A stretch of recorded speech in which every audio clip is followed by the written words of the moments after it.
Under the sea is better than anything they got up there. Under the sea, under the sea. Darling, it's better down where it's wetter. Take it from me. Up on the shore, they work all day. Out in the sun, they slave away. While we devote it. Welcome, everybody. We're so glad you're here to join us for our CEO chat. And I want to let you know that we're recording all of these CEO chats and putting them on our website. So if you want to listen to any of them, you can go to our website as shown here. And be sure to check out our social media pages, Instagram, Facebook, and Twitter. We have great content every single day. So like our pages and view them often. So I'm going to start the first poll. What is an aquanaut? Is it a person who likes the color blue or aqua? Is it a scientist who studies water? Is it a person who remains underwater for a length of time? Or is it a car that becomes a boat when it's in the water? Tom, don't tell him the answer. No way. Let's see, we've got 61% saying answer B. That's a good sign. No, not technically. The technical term definition of an aquanaut is somebody who's actually lived underwater for 24 consecutive hours. Okay, so so it's really a person who remains underwater for a length of time. Number C is the answer. Yep. Well, that's great. Okay, so I just want to once again welcome everybody here. Let's get started. It's our CEO Chats, which you know is Career Exploration Opportunity. And I want to thank FP&L for being our sponsor for our July CEO Chats. We're here thrilled to have our speaker today, Thomas Potts, who's the Associate Director of Research with the FIU Aquarius Reef Base. And again, thank you so much, Tom, for being with us here today. Sure. Glad to be here.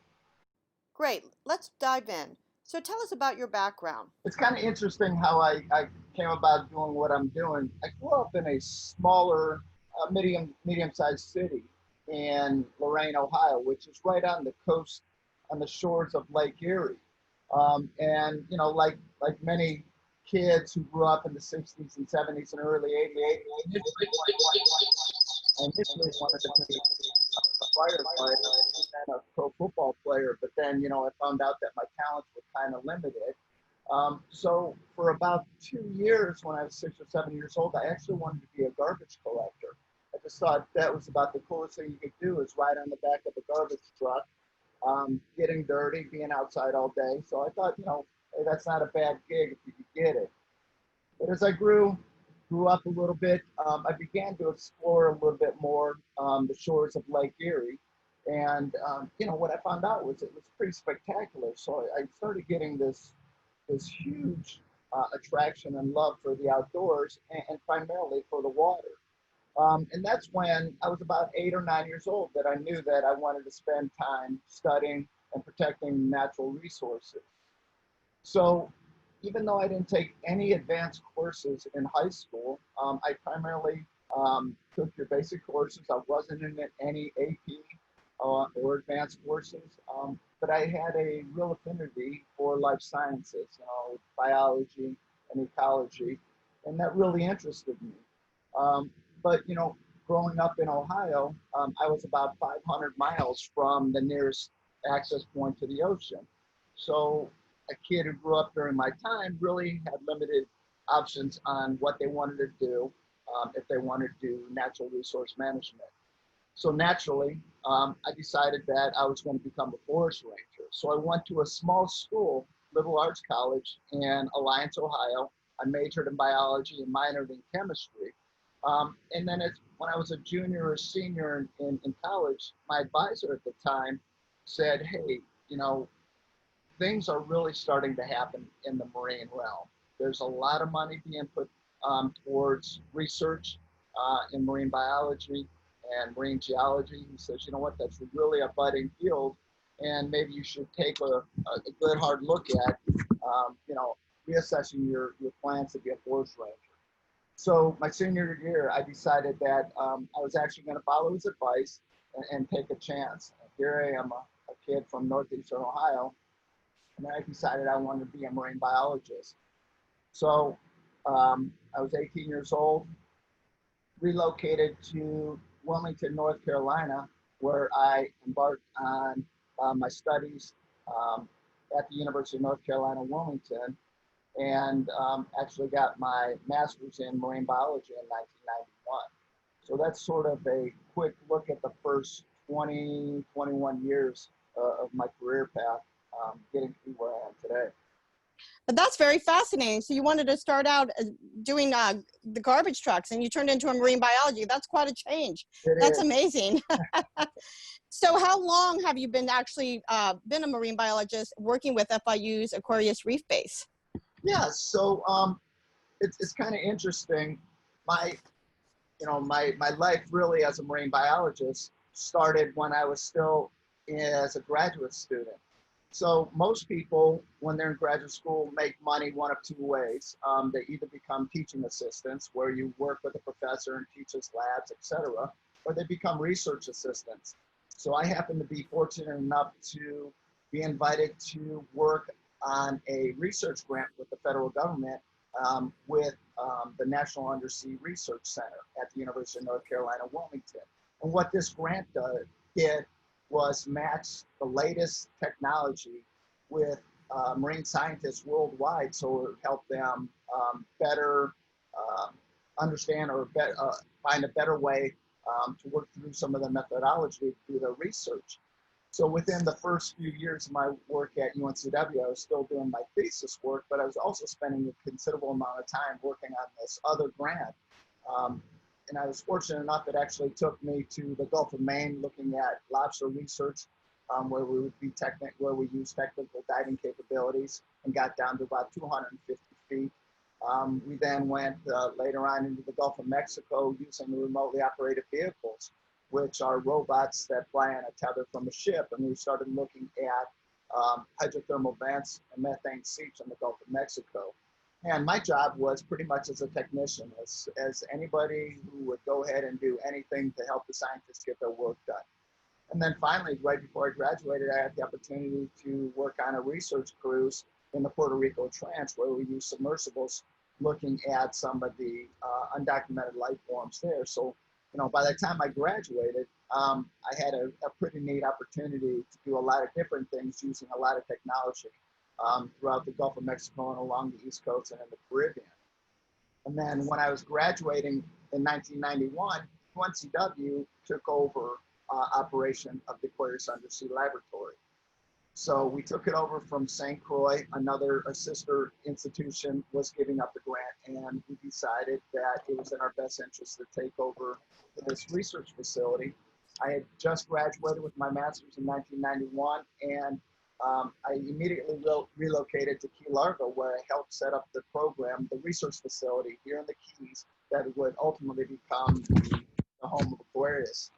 Stayed with UNCW all the way until 2012, and then FIU took over ownership and operation of Aquarius in 2013, and I just sort of transitioned into that program director position, and have been with Aquarius ever since.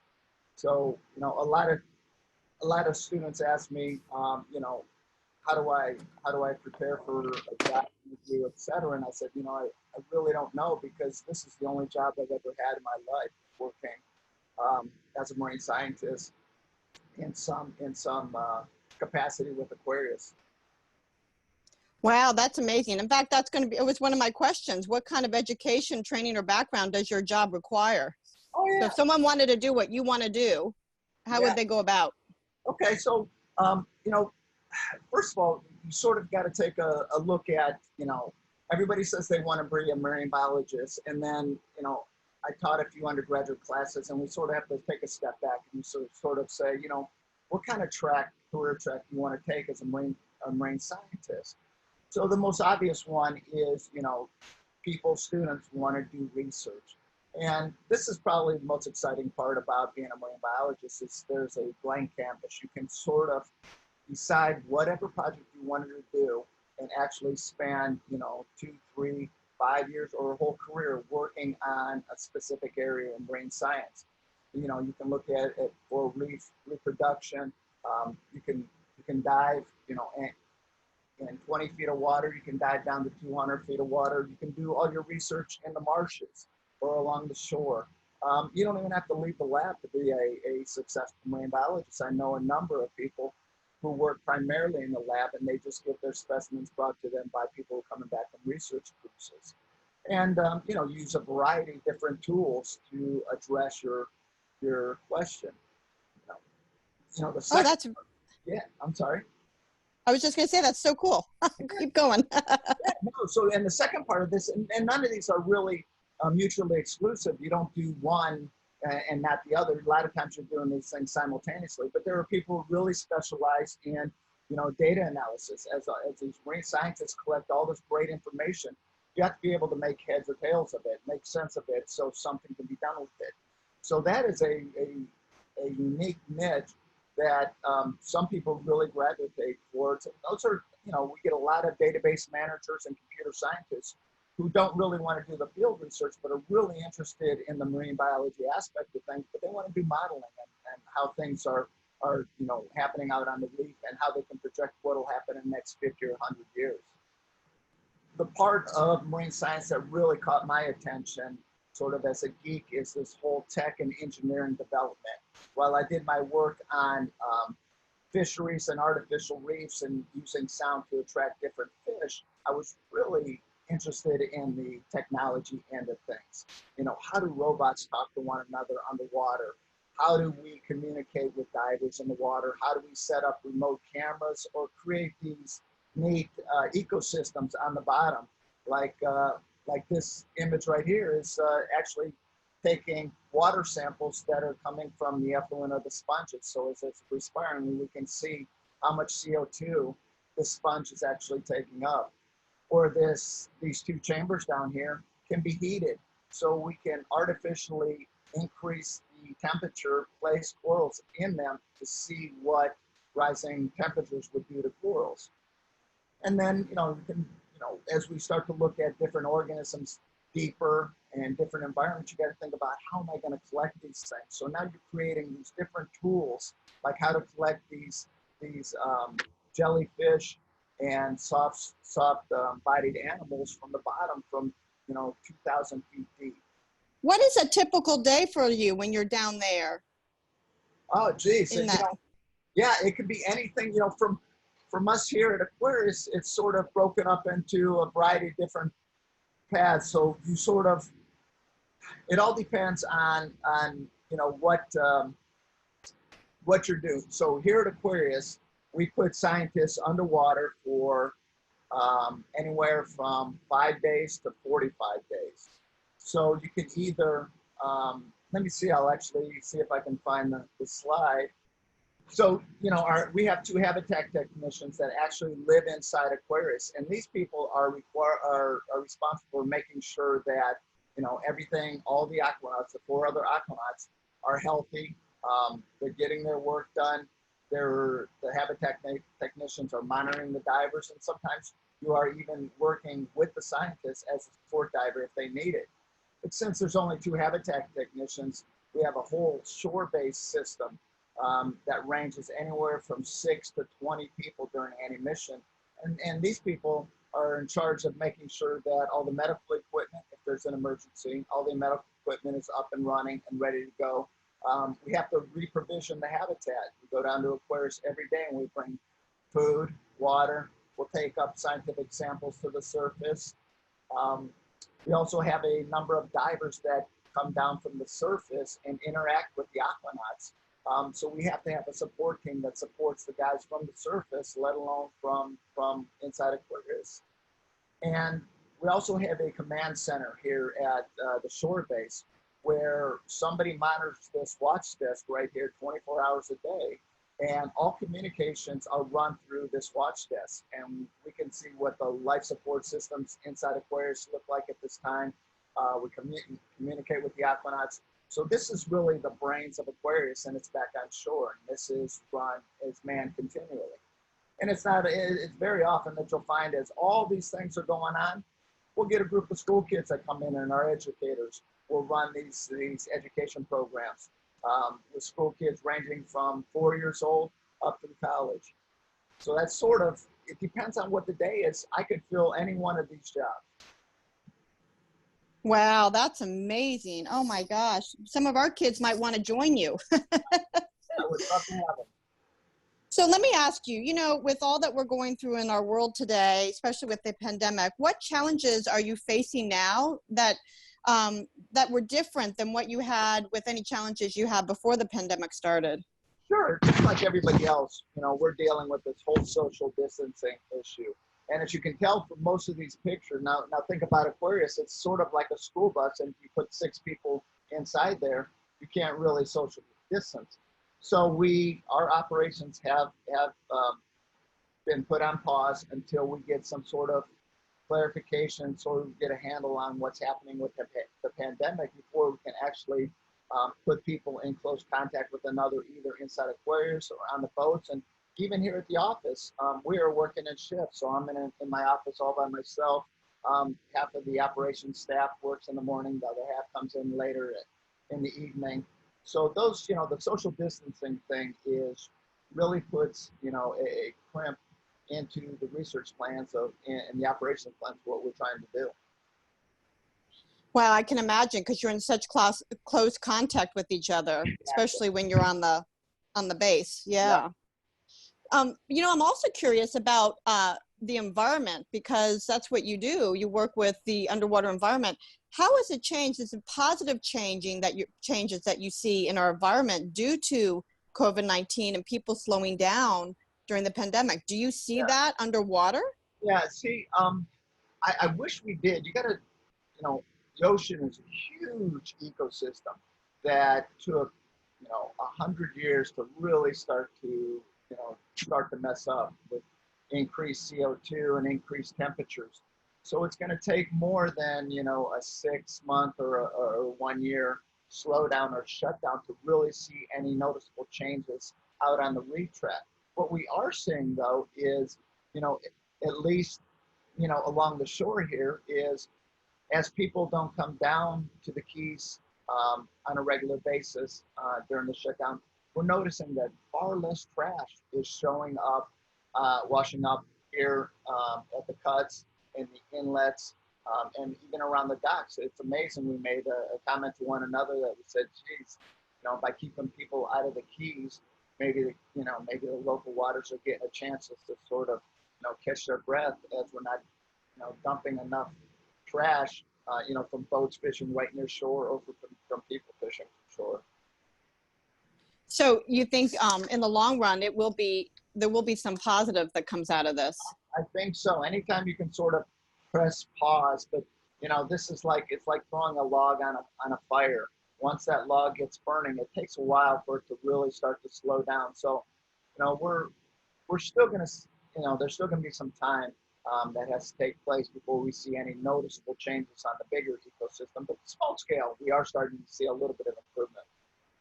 That's incredible. It's nice to hear there's some positive after all the terrible stuff that, our world is going through. So it does give you a little glimmer of hope, doesn't it? Sure. A little bit.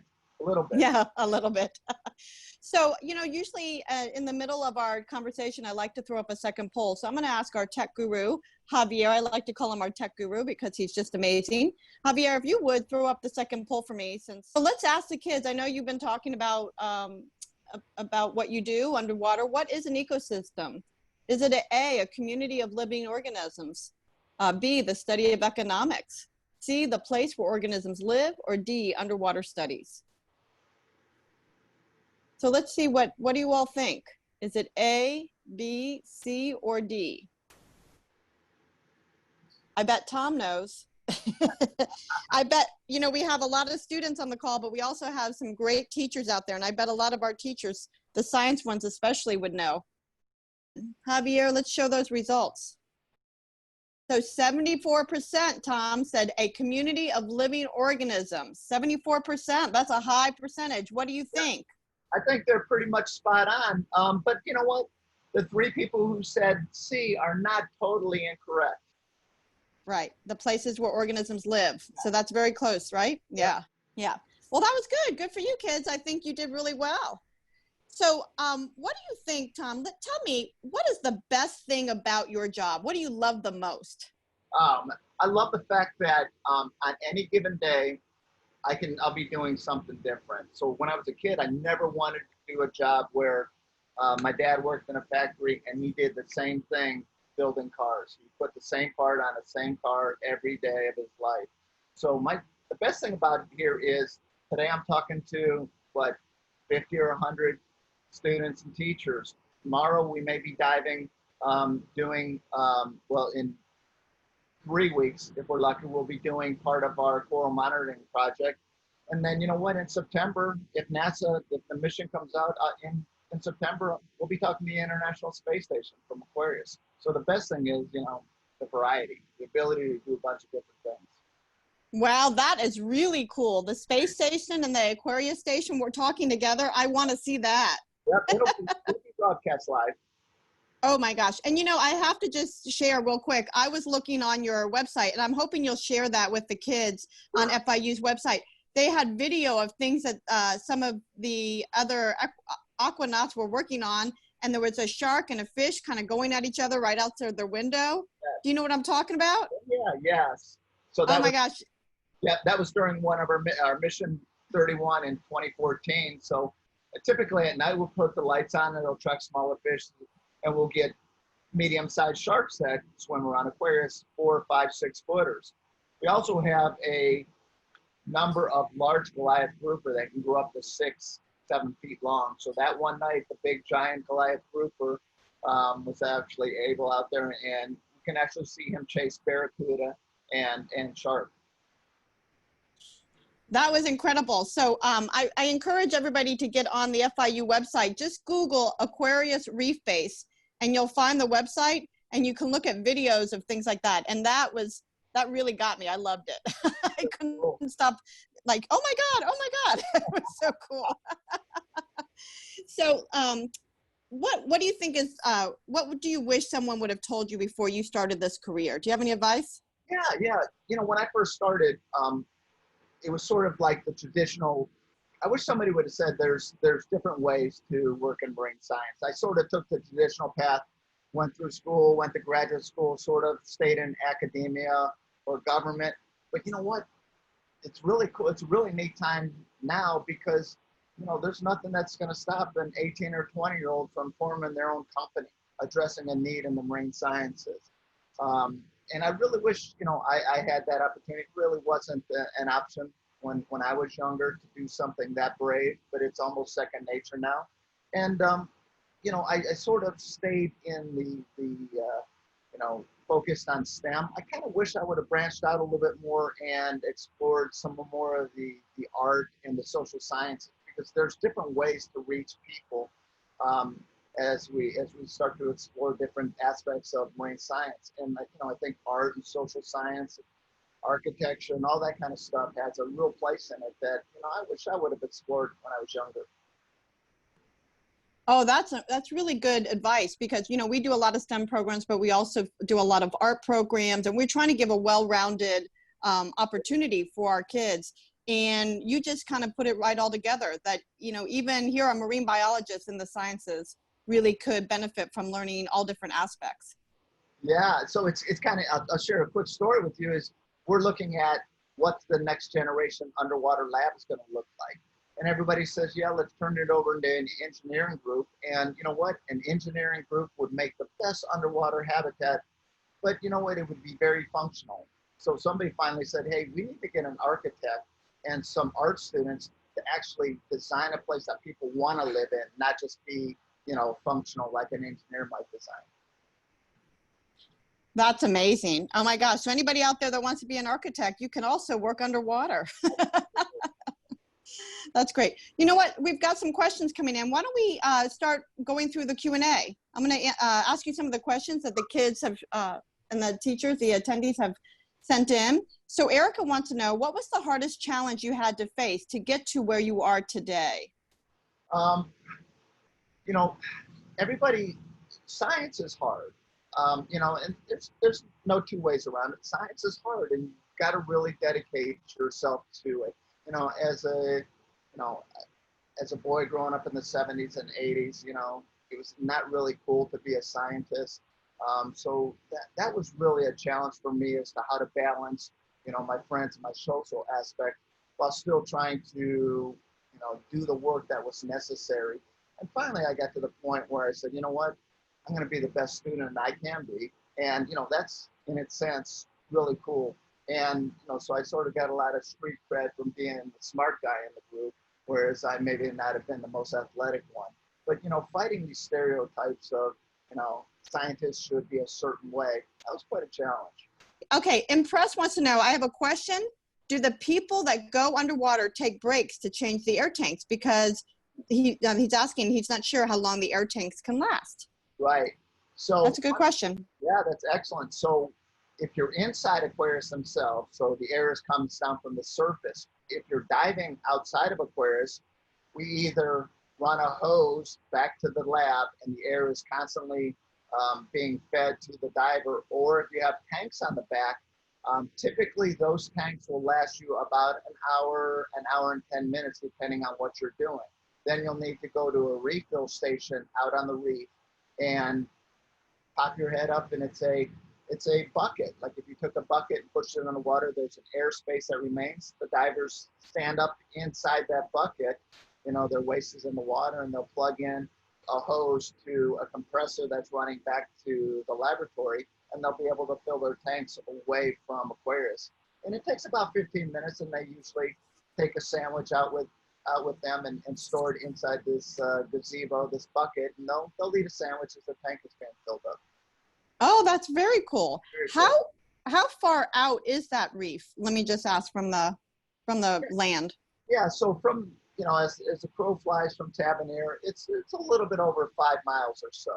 Here from the base, it's about 9 miles, but we're just a little bit to the southwest of it. So it sits in about 60, 62 feet of water, about 5 miles offshore. Oh, okay. And but how deep is it? You said 62 feet? Yeah. Right underneath it, it's in 62 feet of water.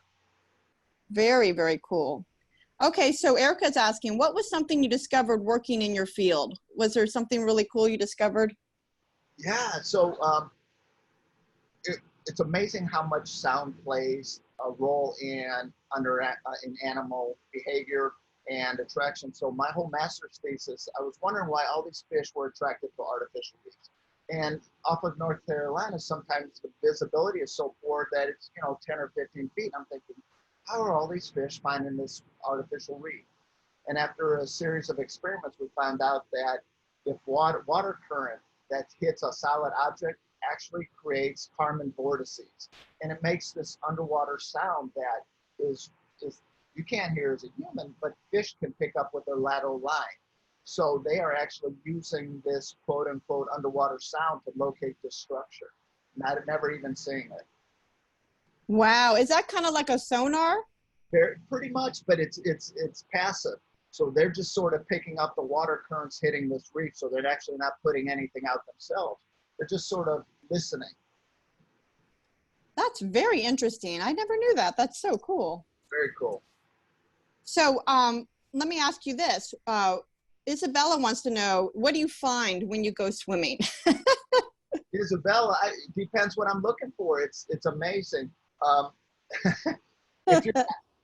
So if it's crazy because sometimes if we're diving and we're doing a census for reef larvae or juvenile coral species, we'll spend the whole time looking just for that. We'll come back up and somebody will say, hey, did you see that gigantic grouper? Did you see the shark up in the distance? We're like, no, we were too busy doing what we're doing. So, you know, you got to sort of, when we make our dives now, we're sort of have a focus in mind of what we're looking for.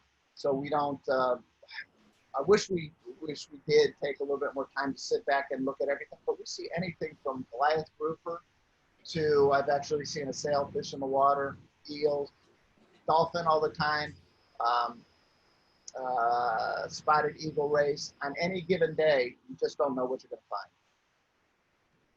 Oh, that's very cool. Very cool indeed. Okay, so the next question is, what is your favorite marine animal? Alan wants to know, from Thomas Jefferson. Yeah, without a doubt. at first I liked the orca just because it's this top level predator and it's so intelligent. But the more time I spent underwater, octopus. Octopus is by far my favorite.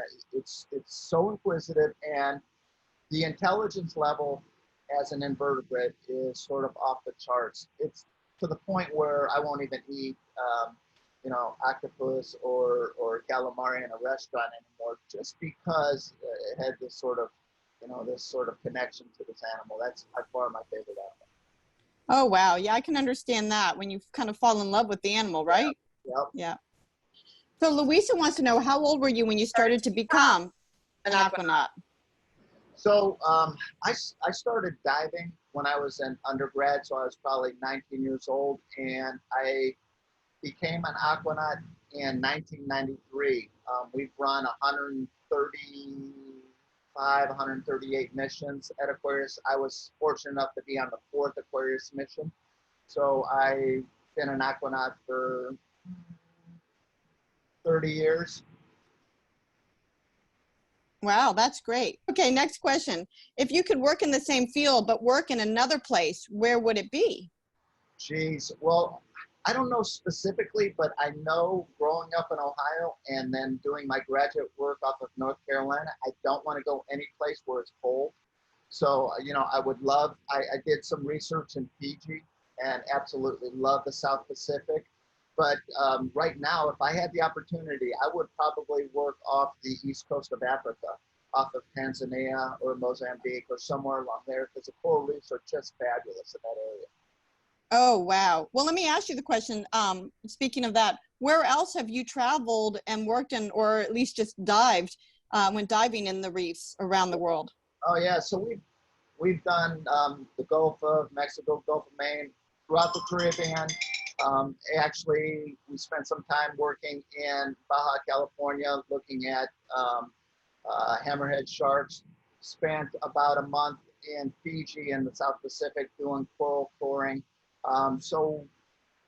We've had the opportunity to go to a number of places. I have not had the opportunity to dive the Mediterranean Sea yet, though. Wow, but that's still amazing. You've seen some amazing things, I have no doubt. Absolutely. So Rose wants to know, do you find rare animals anytime? It all depends. A lot of the organisms that we're studying now are classified as threatened or potentially endangered.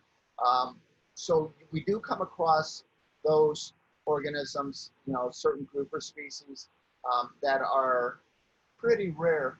The neat thing about doing some of the submersible work is we actually documented some of the first octopus and squid species ever found in the Gulf of Mexico. So, it's kind of neat to know that, you're laying eyes on something that doesn't even have a name yet. So Yasmin wants to know what inspired you to become an aquanaut. You talked a little bit at the beginning, but sometimes some of the kids don't get on right at the beginning. So do you mind touching base on that again? Yeah. What I really like doing, why I like doing it is it's a challenge. Not everybody can do what we do, which is I like to be challenged. I like to do stuff that really takes a lot of mental preparation and some physical stamina. So, while we do have a number of aquanauts, some of our best aquanauts, and I don't mean to disrespect the boys, but are the females. It seems like they sort of think things through a little bit better than some of our male aquanauts who have a tendency to sort of caveman their way through a dive, whereas some of the female aquanauts, and I hate the stereotype, but just sort of see it, is they have a tendency to plan things a little bit better. But that's primarily the reason that I like what I'm doing, is the constant challenge and the fact that to date there's less than 500 aquanauts in the world. Wow, that's amazing. And you know what? I think, like you said, no disrespect to the men out there, but it's nice to hear that women are doing, that we have some girl power in the science world, Without a doubt, and I highly encourage it, because this is a male-dominated field, and all our staff members, unfortunately, right now are male. We had two that worked with us, but they moved on to different things, and they just bring. It's nice to have a different perspective and a different way of looking at things. Right, exactly. I think it's great when we can work together hand in hand. Right. So Alan's asking, do you get nervous when diving around the huge fishes? If you look at that website that Javier sent out, the one where you see the big grouper go after that shark, I would be afraid. So I'm wondering, the same thing. Tom, do you get afraid? No, I don't. When I first started diving, of course I did. I grew up in Ohio, so our first mission we were diving in the Bahamas, and we were tagging Nessa grouper to look at their migration patterns. But when you tag a fish, it lets out this grunt, and it immediately attracted a bunch of sharks. That was a little bit unnerving. But the more time I spent in the water, it's kind of funny. You see that picture of the big fish, the Goliath grouper, and he's about 6.5 feet long. We did a night dive, and I was holding a strobe underwater as they were doing some filming, and I felt something against my leg, and it was this giant Goliath grouper, and it was just laid up against my leg taking a nap. It was just awesome. So no, it was awesome. Oh my God, I love it. Oh my God. Listen, if that's a typical day, you've got a great life. Not a bad kid. That's amazing. That's awesome. Okay, let's keep going. Erica wants to know, if you could imagine yourself doing something else, what would it be? Jeez, Erica. Gosh, if I wasn't a Marine scientist, I would definitely be doing something outdoors. I might work in a conservation field. I am drawn to Africa. I would probably do something with wildlife conservation in Africa. But it would definitely be something outdoors. I could never see myself, being, a stockbroker or an accountant or something along those lines. So you definitely would want to be in this world somehow, some way, it sounds like. Some way, yeah. Have you spent a lot of time in Africa? I spent probably just a little less than a month. We spent some time in South Africa, Zimbabwe, and Zambia. Oh, wow. That's amazing. So here's a good question. What did you want to be when you were little? I know you talked about being again, some people come on a little later. So yeah. You're talking about working on the garbage trucks. Was that your dream? Like some people want to be a fireman or? Well, it was, I wanted to be a fireman or a football player, but for some reason I would sit out on the front porch and watch the garbage collectors come by. And I thought, man, what a really cool job. Here's this guy. He doesn't have a care in the world. He's standing on the back of this truck. He's dirty. He's outdoors. And he's, I'm thinking that looks like a pretty cool life. So, for a number of years, I did want to be a garbage collector. Hey, they make good money. I think that's a good job. You know what? It is. That's awesome. Another question came in. Did you ever want to quit your job? It sounds to me like you love your job so much. You're not one that would want to quit it. Well, there are times, and it doesn't deal with the operational side of things. It's the whole, a lot of what we do is grant writing and finding monetary support to keep the lab running.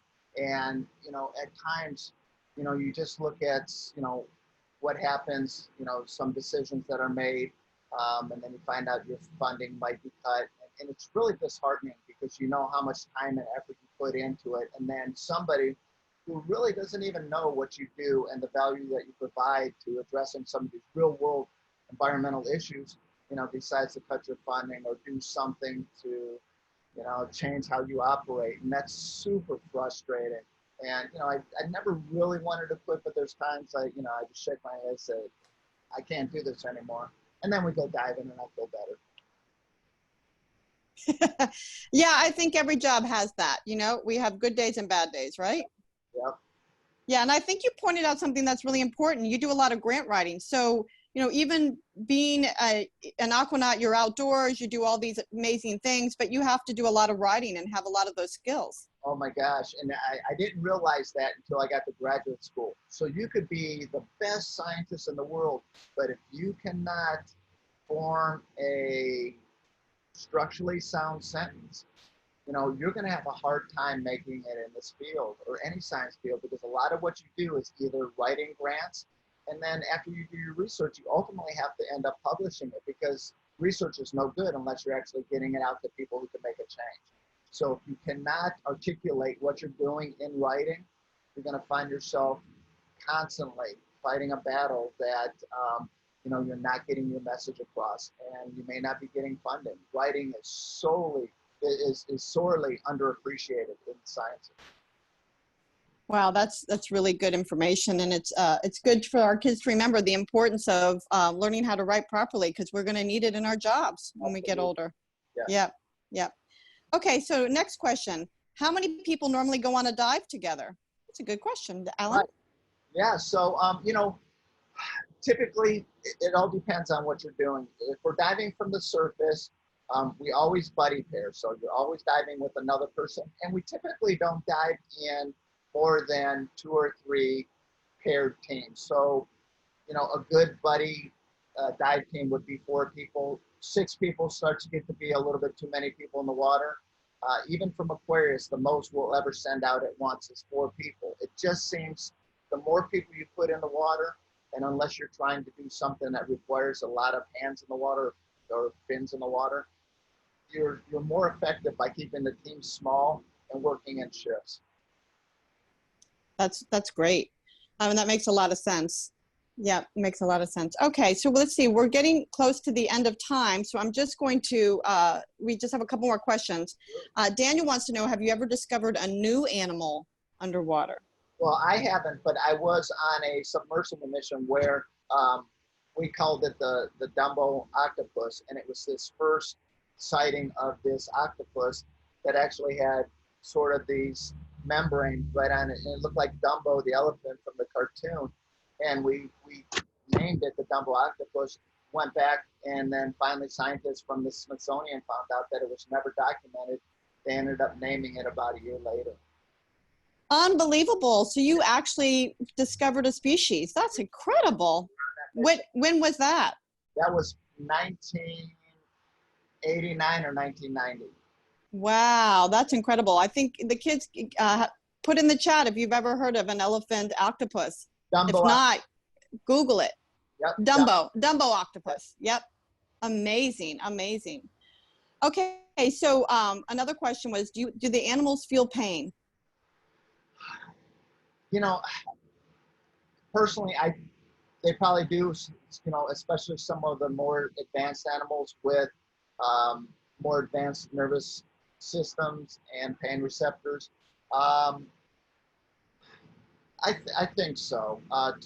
To what degree is it actual pain, or is it a nervous stimulus or a reaction? I don't necessarily know, but definitely the higher level marine mammals and some of your more advanced fish, or even some of your advanced invertebrates, I do think feel pain. Yeah, I would imagine being just blooded animals, cold-blooded, warm-blooded, anybody would feel some type of pain, right? So, yeah. So Isabella wants to know, how old do you have to be to work here? Geez, you know what? We've actually, this past summer, I had a senior in high school who interned with us for 2 weeks, and she was just fabulous. She's now at Stanford, but she just came out of the woodworks, and she bugged us to no end, to the point where we finally said, all right, you can come down. And she did, and she was the best intern we've ever had. So, we typically don't take people under the age of 18 just because of liability reasons and what we do. But we do like to encourage, undergraduates or people who are 18 and just graduated, or seniors in high school. There may be an opportunity. That's great. And Javier just put up a link to FIU, to FIU's website for more information about jobs with you. So that's pretty amazing. So thank you. Thank you, Javier. Okay, you know what? We just got a little bit of time left, so I'm just going to ask these 2 questions, and then we're going to stop the Q&A. Is it responsible to touch the animals when you go and dive with a person? I guess it all depends. We discourage any kind of physical interaction. with the animals, just because you don't want to impart this kind of bias, or you don't want to sensitize or desensitize these animals to human interaction, because the next group out might be a spear fisherman versus a scientist. But then again, some of the stuff we do, we physically need to handle the organism underwater. Right. Well, that makes sense. Yeah. And are there, last question from the Q&A, what is an animal that you try to avoid while in the water? Jellyfish. And Oh, me too.